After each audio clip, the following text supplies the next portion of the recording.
Hey guys, welcome to the my channel Tech booster.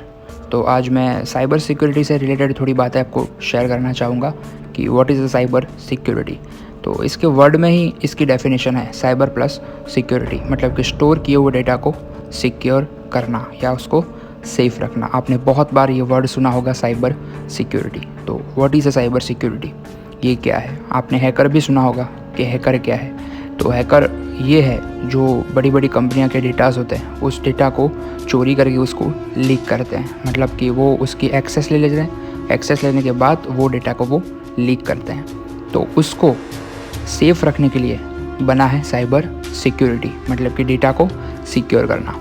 अब ये work कैसे करता है बताता हूँ। तो साइबर सिक्योरिटी के नीचे एक एथिकल हैकर की टीम होती है जो हैकर को रोकती है। वो हमारी लैंग्वेज में बोलते हैं कि लोहे को लोहा काटता है, तो हैकर्स को हैकर रोकते हैं। अब जो एथिकल हैकर्स की टीम होती है वो क्या करती है, तो आपके डिवाइस को हार्म होने से बचाती है। आपके डिवाइस में जो स्टोरेज डेटा होता है उसको सेफ रखती है, प्लस डिलीट किए हुए डेटा को रिस्टोर भी वो लोग कर सकते हैं। अगर कोई देश की बड़ी सिस्टम हुई या इम्पोर्टेंट सिस्टम हुई तो बाहर के हैकर, मतलब अदर कंट्री के हैकर उस पर अगर अटैक करते हैं तो वो डेटा उनके पास आ जाता है। तो हमारे कंट्री को उतना नुकसान हो जाता है या हमारी कंट्री की कुछ गुप्त बातें वहाँ पे चली जाती है। तो वो बातें वहाँ पे ना जाए, इसीलिए हमारे देश के डेटा को एकदम ही सिक्योर किया जाता है।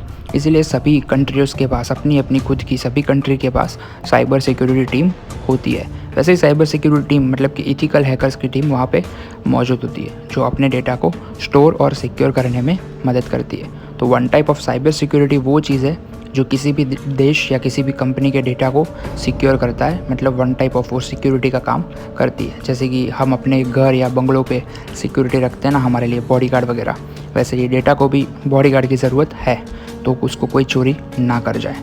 इसकी वजह से साइबर सिक्योरिटी बना है, जिसके नीचे एथिकल हैकर्स की टीम होती है। वो सारे लोग मिल के हमारे डेटा को बचाते हैं नुकसान होने से या चोरी होने से। फिर है टाइप्स ऑफ साइबर क्राइम। कौन कौन से साइबर क्राइम हो सकते हैं, तो कि हैकिंग, जो बहुत ही फेमस वर्ड है, आपने सुना ही होगा हैकिंग।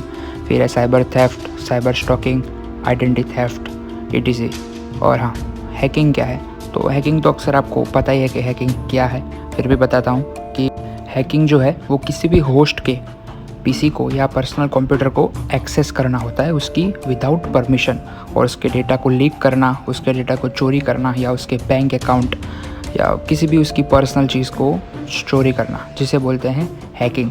अब एक्सेस जो होता है वो बहुत ही बिना परमिशन एक्सेस लेना मतलब बहुत ही कठिन काम है, तो हैकर्स से भी कर लेते हैं। ये होता है हैकिंग, विदाउट होस्ट परमिशन उसके पीसी की एक्सेस लेना। फिर आता है साइबर थेफ्ट। तो साइबर थेफ्ट में ये चीज़ आती है कि पीसी, कंप्यूटर या इंटरनेट के द्वारा किसी भी आइडेंटिफिकेशन को चोरी करना, मतलब कि अपना पासवर्ड है, अपनी खुद की कोई आइडेंटिफिकेशन है, किसी की आइडेंटिटी है उसको चोरी करना, पासवर्ड को चोरी करना, किसी भी टाइम की सूचनाएं जो होती है उसको चोरी करना, ये सब साइबर थेफ्ट में आता है। मतलब कि कोई भी गवर्नमेंट के रूल्स होते हैं उसको तोड़कर उस चीज़ को चोरी करना, मतलब कि इंटरनेट पर भी गवर्नमेंट की कुछ रूल्स या कॉपीराइट लगे होते हैं, उस कॉपीराइट्स या रूल्स को तोड़ के उस चीज़ को चोरी करना, वो साइबर थेफ्ट में आता है। किसी के भी पासवर्ड को लीक करना, ये सब साइबर थेफ्ट में आता है। उसके बाद है साइबर स्टॉकिंग। कि क्या है साइबर स्टॉकिंग, तो साइबर स्टॉकिंग वो बहुत ज़्यादा सोशल मीडिया पर देखने मिलता है।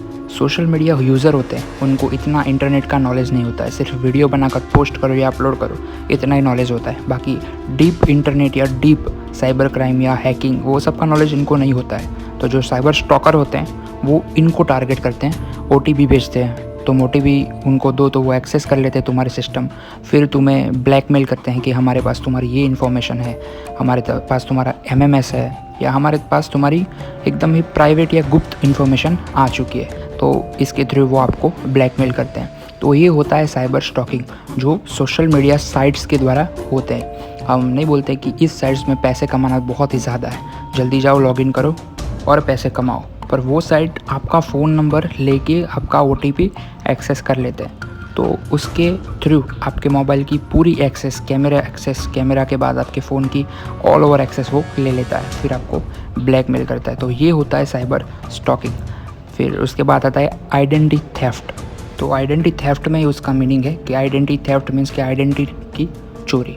अब इसमें जो हैकर होते हैं वो उन लोगों को टारगेट करते हैं जो बहुत ही बड़े पेमेंट ऑनलाइन बैंकिंग के द्वारा करते हैं, मतलब कि गूगल पे है, फ़ोन पे है, पेटीएम है। तो इसके थ्रू जब आप पेमेंट करते हैं तो जो हैकर होते हैं वो आपके पर्सनल पासवर्ड होते हैं, आपके यूपीआई नंबर होते हैं, या हमारे जो एटीएम कार्ड के पिन नंबर होते हैं वो सारे वो एक्सेस कर लेते हैं। इसके थ्रू वो हमारे कैश ट्रांजैक्शन हिस्ट्री को भी रिलेटेड उसके नंबर भी वो स्टोर कर लेते हैं, जिसके कारण हमारा पूरा ट्रांजैक्शन रुक जाता है और वो ट्रांजैक्शन वो हैकर्स के अकाउंट में चला जाता है। मतलब कि आइडेंटिटी थेफ्ट के थ्रू हमारा अकाउंट साफ़ कर सकते हैं। तो अभी एक स्कैम चल रहा था OLX पे। कोई भी चीज़ आप OLX पे डालो तो वो सामने से फ़ोन आता है कि मैं आपकी ये चीज़ मुझे बहुत पसंद है, पहले आप मुझे 1 रुपीज़ पे करो, मैं आपको QR भेजता हूँ, उस पर फिर से 1 रुपीज़ पे करो तो मैं आपको पूरा पेमेंट कर दूंगा। और जब आप उस पर स्कैन करते हो तो आपका पूरा अकाउंट खाली हो जाता है। तो ऐसे सारे फ्रॉड से बचो। और हाँ, प्लीज़ अपनी आइडेंटिफिकेशन, अपना पासवर्ड, OTP या ऐसी कोई भी चीज़ को किसी भी अननोन पर्सन को मत शेयर करो, क्योंकि उसका यूज़ करके हैकर आपके बैंक अकाउंट को साफ़ कर सकता है और आपकी पर्सनल डेटा को या आपकी पर्सनल बातों को वो लीक कर सकता है और आपको ब्लैकमेल भी कर सकता है।